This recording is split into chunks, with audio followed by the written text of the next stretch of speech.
நம்முடைய பிதாவாகிய தேவனாலும் கர்த்தராகிய இயேசு கிறிஸ்துவினாலும் உங்களுக்கு கிருபையும் சமாதானம் உண்டாவதாக. நாம் இன்று ஆராய இருக்கும் வேத அறிவு எபேசியர் 3:20 சொல்லி இருக்கிற, நாம் வேண்டிக் கொள்கிறதற்கும் நினைக்கிறதற்கும் மிகவும் அதிகமாய் நமக்குள்ளே கிரியை செய்கிற வல்லமையின்படியே நமக்கு செய்ய வல்லவராகிய அவர் என்று சொல்லி இருக்கிற வேத பகுதியை அறிய இருக்கிறோம். இந்த வாக்கியத்தை தனியாக எடுத்தோமானால், தேவன் நாம் அடிமைப்பட்டு அல்லது விசுவாசம் இல்லாமல் அஞ்ஞானிகளைப் போல கேட்கும் எந்த காரியத்தையும் கேட்பதற்கும் நினைப்பதற்கும் அதிகமாய் கொடுத்து நம்மை திருப்திப்படுத்துவார் என்பது போல் இருக்கும். ஆனால் இவைகளால் ஆளப்பட்டு கேட்பது மாம்சத்தின் வேண்டுதலாகவும் அதை அவர் கொடுப்பதில்லை என்று யாக்கோபு 4:1-3 வரை உள்ள வசனங்களும் இன்னும் மற்ற வாக்கியங்களும் சொல்கிறது.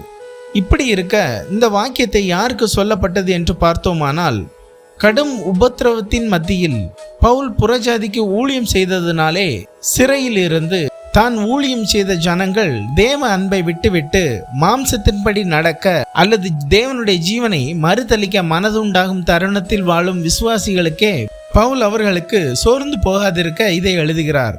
அவர் சொல்லுகையில், நம்முடைய கர்த்தராய் இருக்கிற இயேசு கிறிஸ்துவனுடைய பிதாவை நோக்கி உங்களுக்காக முழங்கால் படியிட்டு நீங்கள் அவருடைய ஆவியினாலே அல்லது அவருடைய வசனத்தினாலே உள்ளான மனுஷனில் வல்லமையாய் பலப்படவும், அதாவது வெளி மனுஷன் படும் பாடுகளில் உள் மனுஷன் இடராதபடிக்கு அவன் பலப்படவும், அதாவது வேத வாக்கியங்களினால் உண்டாகும் விசுவாசத்தினால் கிறிஸ்து உங்களுக்குள் வாசமாய் இருக்கவும், நீங்கள் அன்பிலே வேரூன்றி, அதாவது அன்பின் கனிகளை கொடுக்கும்படிக்கு அதில் வேரூன்றி நிலைப்பற்றவர்களாகி, அதாவது அன்பில் அசையாதவர்களாகி சகல பரிசுத்தவான்களோடு கூட கிறிஸ்துவினுடைய அன்பின் அகலமும் நீளமும் ஆழமும் உயரமும் இன்னதென்று உணர்ந்து, அதாவது கிறிஸ்துவின் சரீரத்தின் மற்ற அவயங்களாக இருக்கும் சகோதரர்களோடு வைத்திருக்கும் ஐக்கியத்தில் வெளிப்படும் சரீரத்தின் தலையாகிய கிறிஸ்துவின் அன்பின் எல்லா விசாலத்தையும் உணர்ந்து, அறிவு கெட்டாத அந்த அன்பை அறிந்து கொள்ள வல்லவர்களாயும் அல்லது மனுஷ அறிவில் உணர முடியாத அந்த அன்பை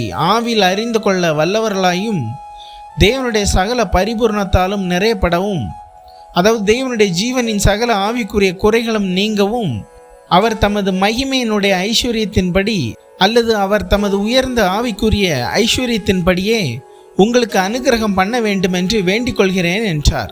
அல்லது இப்படி உங்களுக்காக முழங்காலில் ஜெபம் செய்கிறேன் என்றார்.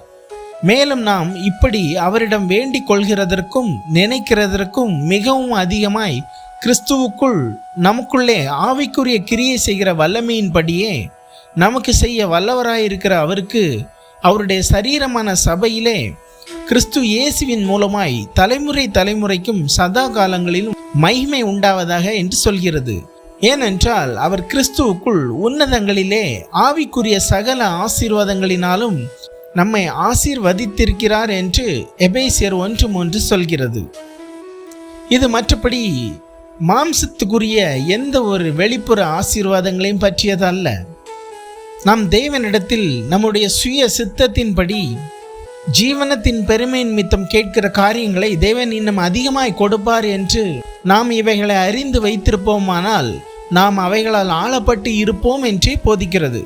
கிறிஸ்துவின் கிருபை உங்கள் ஆவியுடன் கூட இருப்பதாக. ஆமேன்.